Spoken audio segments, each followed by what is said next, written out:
story is told of a minister in a small town who heard a rumor that was going around about him. And the rumor was saying that his wife went to a meeting at another church, and he didn't like that. And so the rumor that was going around said that he went to the church that night and interrupted the meeting and grabbed his wife and said, "You need to come home with me," and more or less dragged her home. Well, the minister didn't feel that was true, so he didn't know what else to do in this small town but to take out an ad in the paper to make a statement to the community. And in this ad in the paper, he said, "I just want to make it clear that my wife did not attend a meeting at another church. And secondly, I want to make it clear that I didn't go to that church either. And third, I did not make her come home from that meeting. And finally, I never have and do not currently have a wife."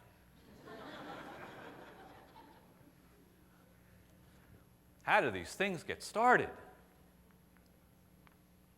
Well, I want to bring to you a hard word today about gossip. It's one of those topics that, well, maybe it's kind of like money, Kind of makes us a little nervous when we talk about it in church. And we might laugh a lot when we talk about it or joke about it because it's close. It's close to us. And many of us are tempted to engage in gossip, to hear gossip, to participate in some way, and we know that we shouldn't, but we do anyway. Well, I want to remind you this morning of a verse that's in the Bible that is actually rather frightening because it talks about the judgment of God concerning those who do not use their words well and those who gossip. It's from Matthew chapter 12, and the information's on a little handout in your bulletin. That's so you can take it home and reflect on it or give it to some gossiper that you know. Not for you, but for someone else who has that problem, you can pass it on to them and let them reflect on it. Matthew 12 has a word for us. Jesus says, "But I tell you that men," and women, I assume, "will have to give account on the day of judgment for every careless word they have spoken. For by your words you will be acquitted, and by your words you will be condemned." By your words, by the way you use words, to lift people up or to break people down. We have that choice every day and every moment. We have the choice. And I'm guessing that most of us have at times used words the wrong way. We've used words in a way that we later regretted. Maybe it's because we yelled at our kids or were sarcastic with a spouse or just mean to someone else. Maybe because of something we were feeling or going through and it just kind of came out. And I'm guessing that a lot of us have struggled with this sin called gossip. It's not one of the 7 deadly sins, but it's one of those sins that can evolve out of some of those deadly sins. What is gossip anyway? I mean, if you go to the dictionary, what would you find? Well, it's kind of hard to nail down. It's one of those things you just kind of know when it is. There's a fine line, though, between sharing information with somebody and gossiping. Sometimes there's a fine line between sharing a prayer request and gossip. But gossip is basically sharing information about another person that's personal, that may or may not be true, and may have damaging consequences. Why do we gossip? Why is it so tempting? When you hear those 3 magical words, and those words are, "Did you hear?" "No, what? Tell me. What do you know about so-and-so?" I think it's our own human brokenness that makes us want to participate in that. Our own sin, our own brokenness. We're not all that we should be, and if someone else is broken too, some way, in some distorted way, that makes us feel better. And so if we pass that word along about them, there's something strangely, disturbingly gratifying in us that that happens. And so we're tempted to do that. Well, let me remind you of why gossip is such a devastating sin. You probably already know this, but you know what? There's things in life we already know that we need to be reminded of because sometimes we forget or we lose sight of them. Gossip causes strife. Proverbs 26, verse 20. Without wood, a fire goes out. Without gossip, a quarrel dies down. You get the image? Sitting around a campfire, a fire pit in your backyard, starts to go down, just some glowing embers. If you don't put some more wood on it, it's going to die out and it's over. If you do put more wood on it, you keep the fire going. Interesting that the author of Proverbs would use this visual to talk about gossip and talk about strife. Nothing like gossip to cause strife and cause problems between people. Number 2, gossip destroys reputations. It says in Proverbs 11:9, with his mouth the godless destroys his neighbor, but through knowledge the righteous escape. Someone has said that gossip is like when you throw mud against the wall. It sticks, and then after a while it just kind of slides down and falls off, but it leaves a stain.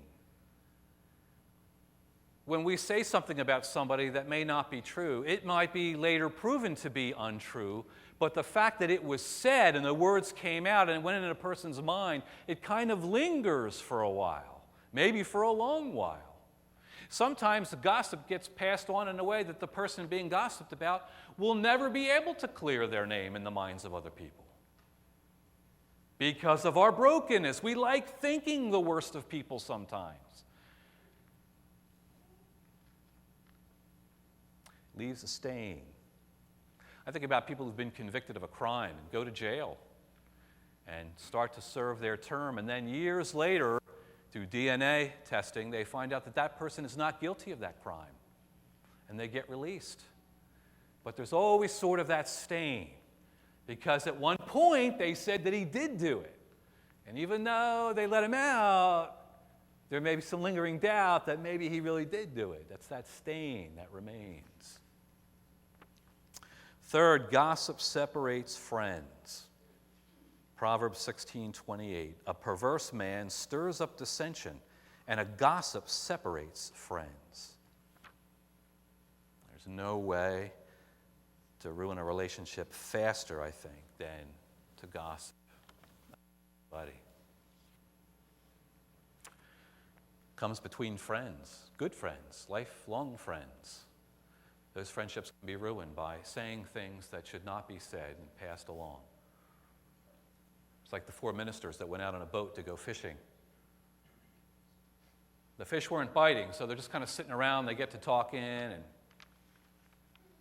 the one minister says, you know, we're just sitting around here. I always ask my people to confess their sin. He says, you know, my sin, I have a problem with my language. You know, when I was younger, I always used foul language, and even now that I'm an adult and I'm a pastor, you know, those words slip out sometimes. I say things I shouldn't say. And the minister says, well, if we're confessing, let me say that, you know, I'm guilty of being materialistic. I'm always thinking about money, and if I'm going to get a raise next year, I'm always worried about what other people have that I don't have. And third minister says, well, you know, my issue has always been gambling. Whether anything it's between golf or football, I just feel like I want to bet on it. I know it's not right, but I just can't help myself. Well, by that point, the boat, the fourth minister who hadn't shared yet, is steering the boat, and he's heading back quickly toward the shore. And the other minister says, you know, what's the hurry? Besides, you didn't share with us, you know, what you struggle with. He says, oh, my sin is gossip, and I can't wait to get back home.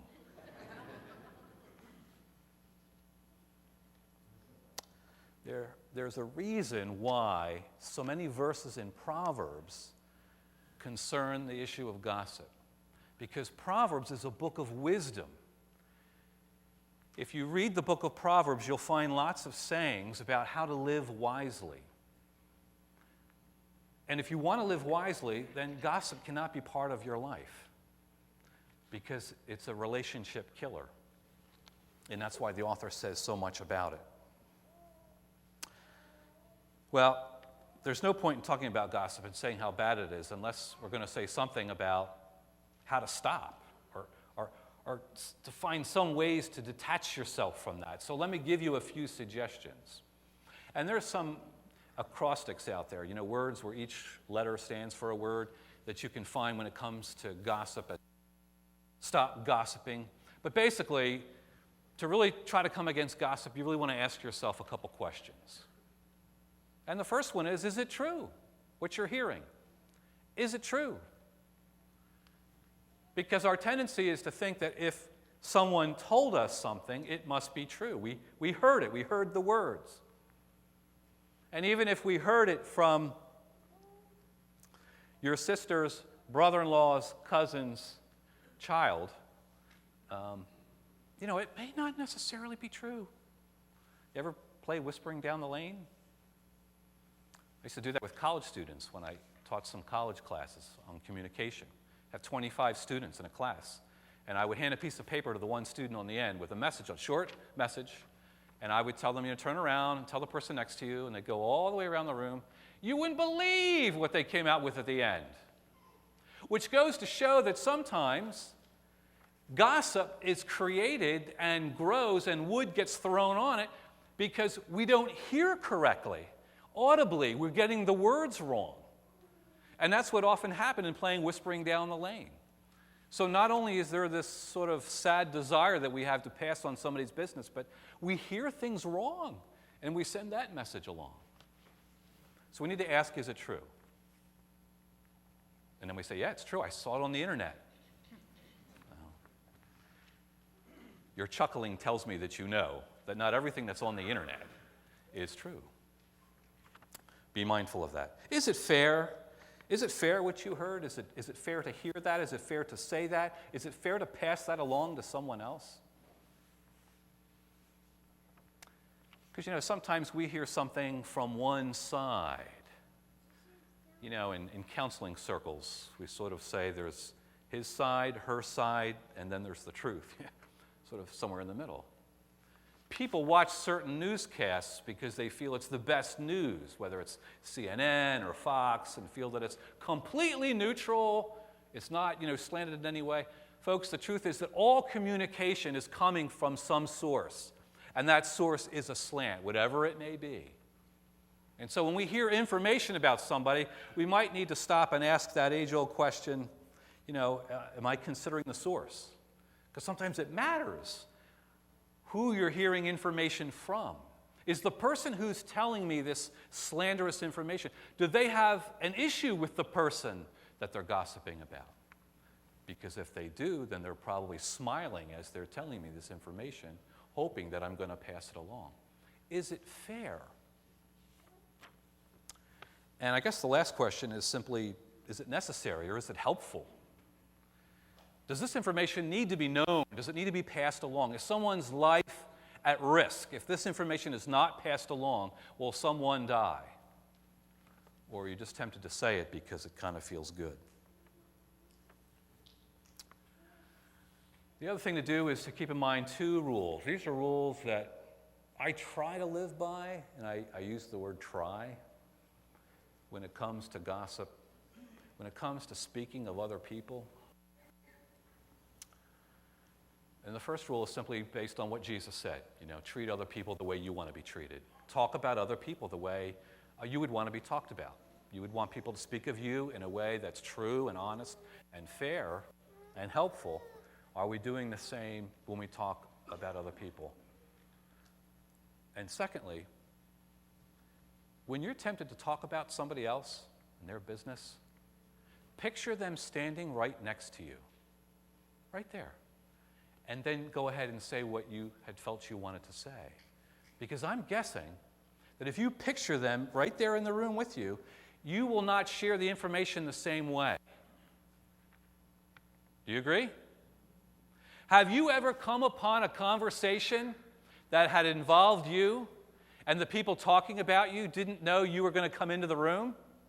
Whether it's on the schoolyard or by the water cooler at work or wherever, and you show up and say, hey guys, and all of a sudden there's like this shift, and the priest's like, yeah, it's supposed to rain tomorrow, I heard. I don't know. This awkward sort of, change the subject kind of thing. Yeah, because it's different when the person's there. We don't talk about people the same way when they're present.